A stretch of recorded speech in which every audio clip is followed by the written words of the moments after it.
Shalom, shalom, queridos hermanos, muy buenos días. Llegamos a la lectura de la sexta aliyá de la porción Choftín y estaremos leyendo Deuteronomio capítulo 19, versículo 14 hasta el capítulo 20, versículo 9. Y aquí Moisés le está enseñando al pueblo dos cosas muy importantes. La primera, las leyes relativas a los testimonios legales y los falsos juramentos. Y la otra cosa que vamos a aprender es las leyes de la guerra. Y la porción inicia diciendo: la acusación de un solo testigo no será suficiente para demostrar que una persona ha cometido un crimen, delito o falta. Solo valdrá la acusación cuando la presenten 2 o 3 testigos. Si algún malvado se presenta como testigo falso contra alguien y lo acusa de haber cometido un delito, entonces las dos personas en pleito se presentarán ante el Señor y ante los sacerdotes y jueces que en aquellos días estén en funciones.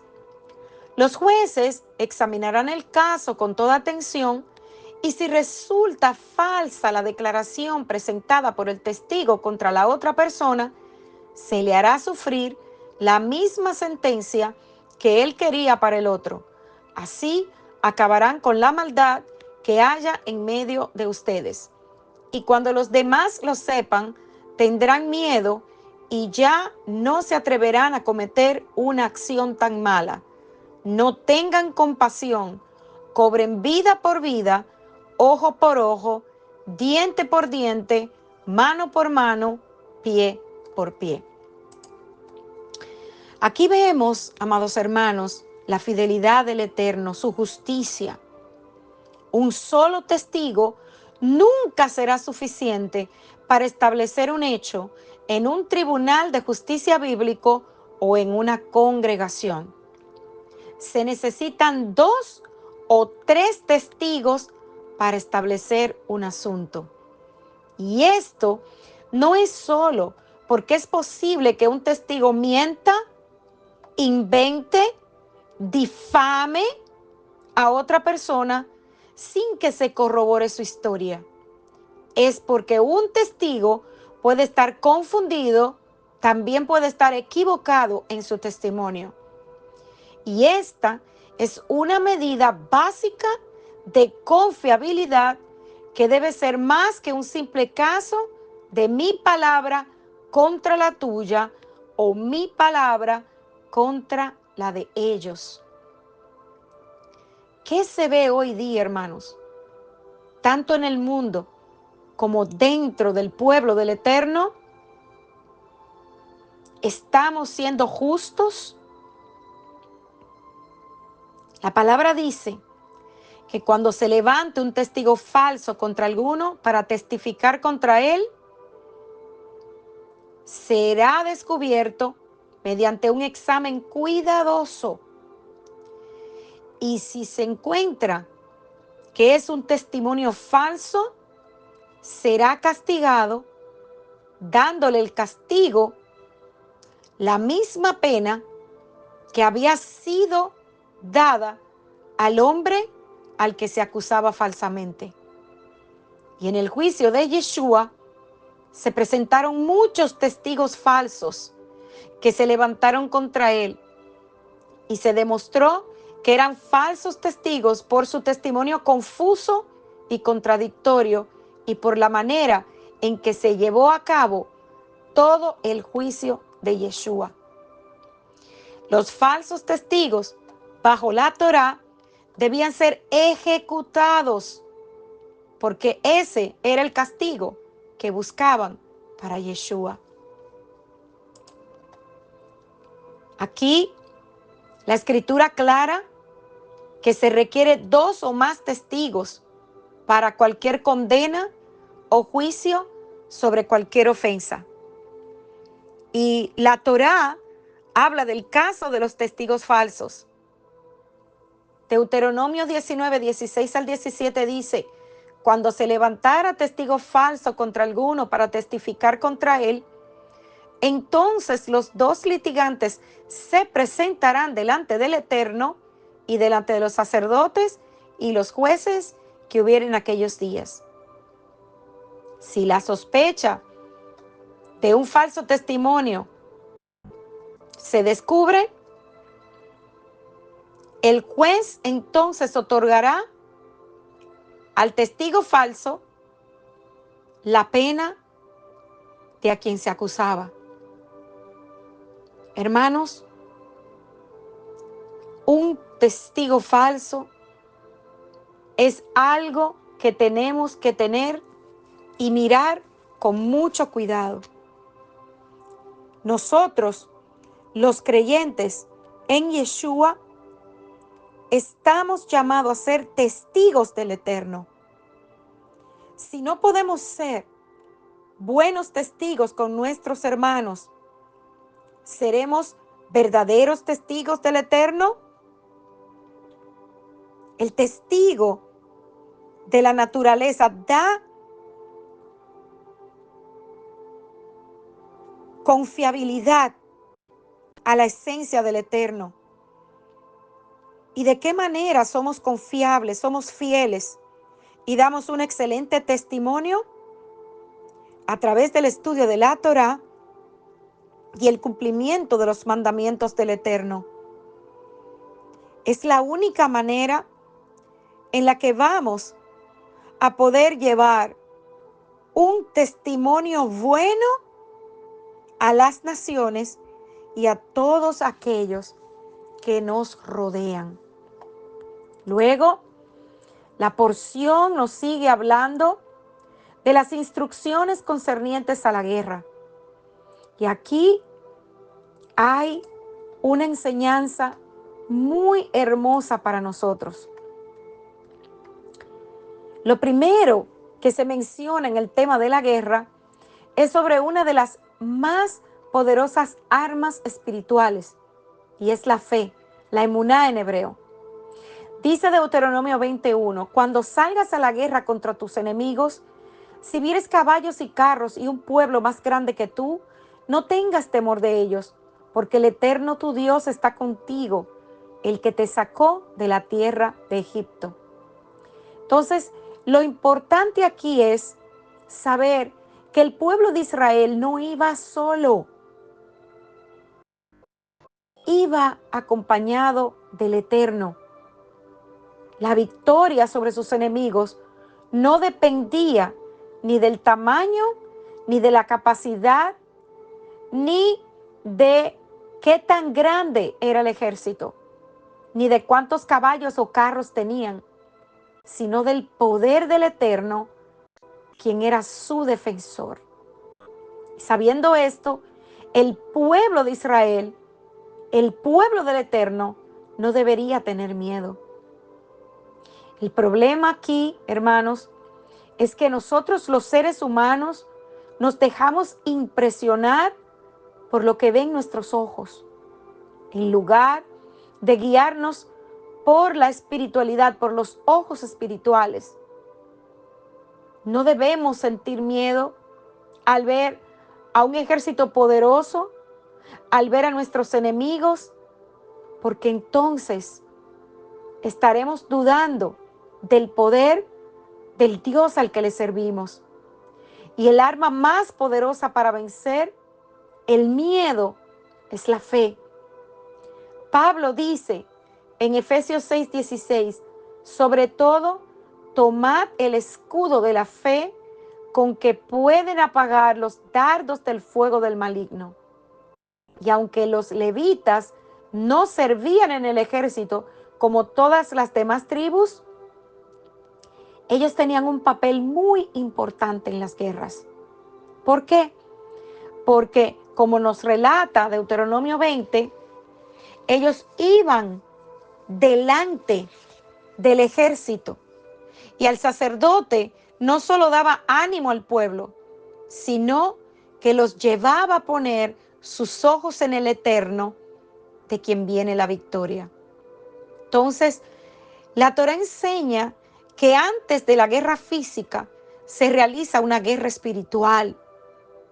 Como veremos a continuación, la verdadera guerra, de acuerdo al relato de aquí de Deuteronomio, capítulo 20, inicia primeramente en lo espiritual y después se lleva a cabo la verdadera guerra, la física. La verdadera guerra se lleva a cabo en la mente y el corazón, ya que el principal enemigo, amados, es el miedo. Entonces, lo primero que hace la Torá es dar una lista de aquellos que no son aptos para ir a la guerra. Y todos ellos tienen una característica en común. ¿Saben cuál es? Que ninguno tenía el ánimo, la visión, la intención y el enfoque completo en la misión que tienen por delante.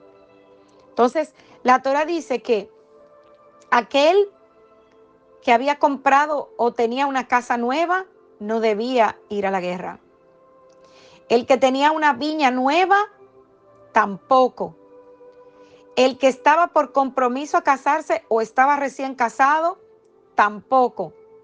Y aquel que tuviera miedo. Si alguien tiene miedo o tiene su mente en otro lado o está dudando, es mejor que no pelee porque minará el ánimo de sus compañeros del ejército. El miedo es contagioso, como se ve en la historia, en el relato de los espías que aprendimos en Números capítulo 13, 31 al 33, Números 32, 9, y que relató una vez más Moisés en Deuteronomio 2, 28. Entonces, la guerra, en la batalla, los jefes del ejército no se esconden detrás de los soldados, sino que van al frente dando el ejemplo. Y lo primero que tenía que hacer el pueblo de Israel antes de atacar a un pueblo era primero invitar a la paz. Pero esta no es una invitación para comenzar a dialogar, no. Es la oportunidad para que los pueblos enemigos se sometan en paz sin necesidad de entrar en batalla. Nadie tenía que morir si se sometían. Y vemos que la definición de paz en la Escritura es todos someterse al orden del Eterno.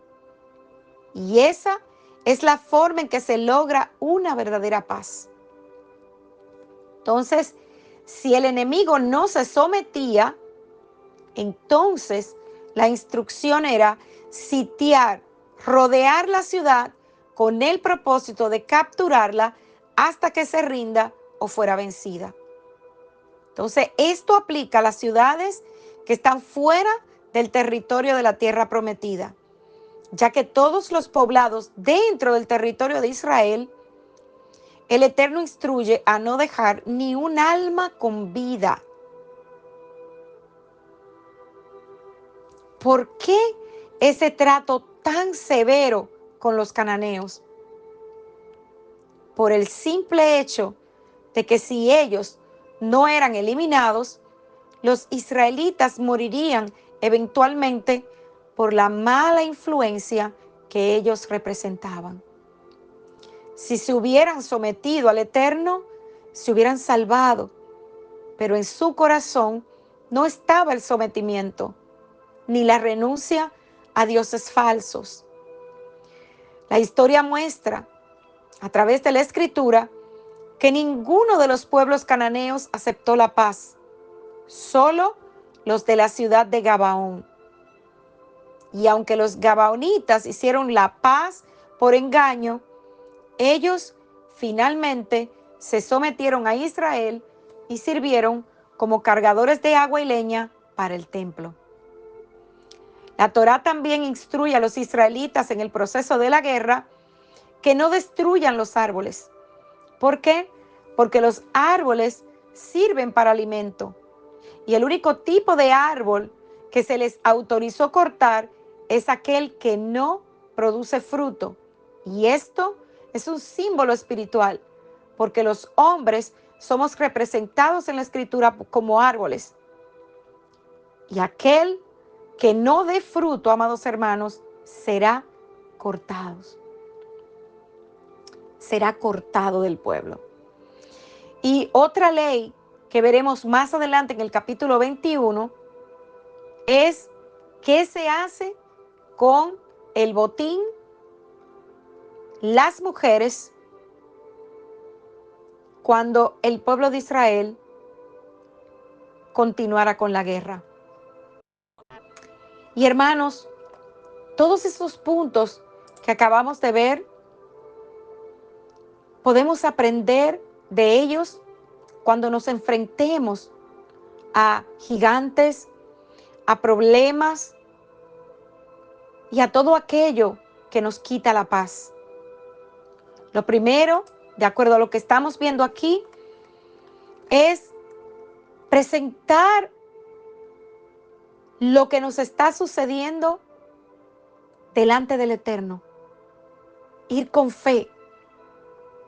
Y luego entender que nosotros no ganamos la batalla con nuestras fuerzas, sino con el poder, la fuerza y la gloria del Dios al que le servimos. Para ganar una guerra, lo más importante es la fe que tenemos. Luego, hacernos de la palabra, aprender que Efesios 6 nos da las pautas para comprender que nuestra guerra no es contra carne y sangre, sino contra entidades espirituales. No debemos bajar nuestra mirada de las cosas del Eterno.